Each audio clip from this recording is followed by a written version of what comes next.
एक बार की बात है, गौतम बुद्ध अपने शिष्यों के साथ बैठे थे।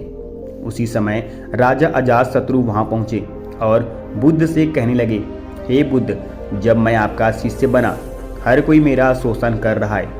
आपका शिष्य बनने से पहले सभी लोग मुझसे डरते थे, क्योंकि उस वक्त मैं बहुत कठोर था और मैं किसी को मौत की सज़ा देने से पहले एक बार भी नहीं सोचा करता था। लेकिन आपका शिष्य बनने के बाद मेरा किसी को दंड देने का मन नहीं करता और ना ही मुझे गुस्सा आता है। मैं शांत हो गया हूँ और सभी को दया भावना से देखता हूँ। लेकिन कुछ लोग मेरे इस बदलाव का अनुचित लाभ उठा रहे हैं और उसने मेरे राज्य के लोगों को भी एक तरह के खतरे में डाल दिया है। कृपया आप मुझे बताएं कि मुझे अब क्या करना चाहिए। राजा अजातशत्रु की यह बात सुनकर गौतम बुद्ध उन्हें एक कहानी सुनाते हैं और कहानी कुछ इस प्रकार की है। एक बार एक बड़े पेड़ के नीचे एक जहरीला सांप रहता था। पेड़ एक गांव के पास में एक कोने में हुआ करता। वहां अक्सर सुबह शाम लोग बैठक लगाते थे और खूब बातें करते थे। लेकिन जब से उस पेड़ के पास उस सांप को देखा गया, तब से लोगों ने वहां जाना बंद कर दिया।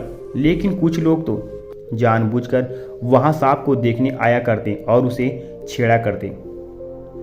अब उस सांप को जरा खतरा महसूस हुआ तो उसने खुद के बचाव के लिए लोगों पर हमला करना शुरू कर दिया। वहां सांप अब अपने क्षेत्र में लोगों का आना भी बर्दाश्त नहीं करता था, जिससे गांव के कई लोगों की जान जाने लगी। इस तरह पेड़ के आसपास जब भी कोई हलचल होती तो सांप वहां आ जाता और हमला कर देता। सांप की दहशत अब पूरे गांव में हो गई। अब लोगों ने बिल्कुल ही उस पेड़ के पास जाना बंद कर दिया। एक दिन एक साधु उस गांव से गुजर रहे थे। तभी उस साधु की नज़र उस विशाल से घने वृक्ष पर पड़ी, जिसके नीचे वो सांप रहा करता था। घने पेड़ को देख साधु के मन में विचार आया कि चलो वृक्ष की इस ठंडी छांव के नीचे बैठकर कुछ देर आराम लगाया जाए। उसी वक्त गांव के कुछ लोग अपनी गाय को लेकर घर की ओर जा रहे थे। तभी उन लोगों की नज़र जब उस साधु पर पड़ी, जो कि उसी पेड़ की तरफ जा रहा था। तभी लोगों ने उस साधु को सांप के बारे में सावधान करते हुए कहा कि आप उस पेड़ के पास मत जाना, वहाँ एक जहरीला सांप रहता है जो जरा सी हलचल होने पर हमला कर देता है और अब तक कई लोगों को भी काट चुका है। लोगों की बातें सुनकर साधु मुस्कुराए और उस पेड़ की तरफ चले गए। जगह को थोड़ा साफ करके जैसे साधु ध्यान करने के लिए बैठे, तभी सांप हलचल सुनकर साधु के सामने आ पहुंचता है और फुंकार लगाता है। फुंकार की आवाज़ सुन साधु की आंखें खुलती है और सांप को देखने लगते हैं।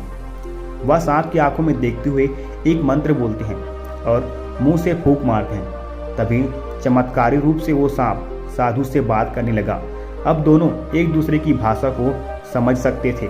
सांप साधु से कहता है, हे मनुष्य, क्या तुम मुझसे नहीं डरते? क्या तुम नहीं जानते यह मेरा क्षेत्र है और यहाँ जाने की हिम्मत किसी की नहीं है? साधु ने करुणा से कहा, मित्र, इसमें डरने की क्या बात है?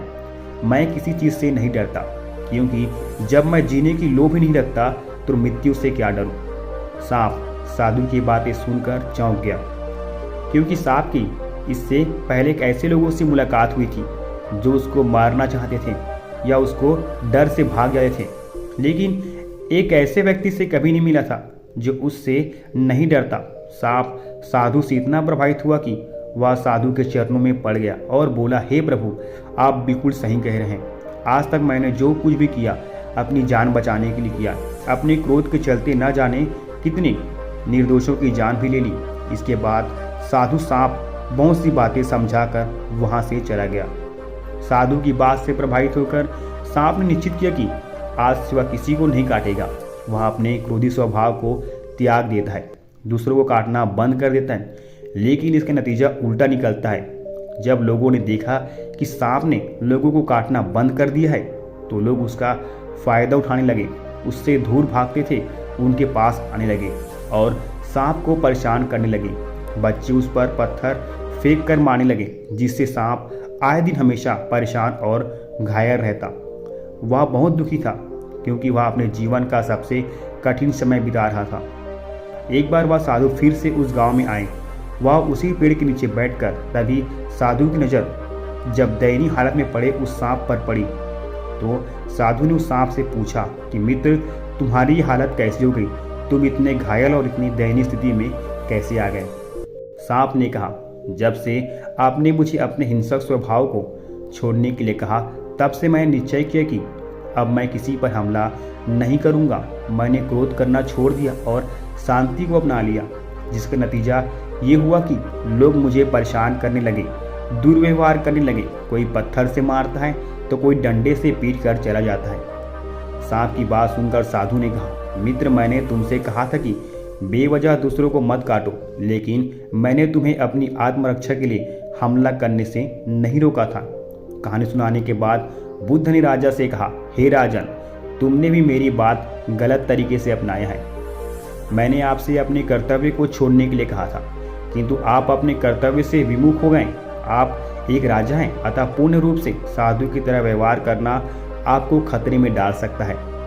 तुम्हें सिर्फ अंदर से साधु की तरह रहना था और बाहर से राजा की तरह, ताकि जरूरत पड़ने पर खुद की प्रजा और राज्य की रक्षा कर सको।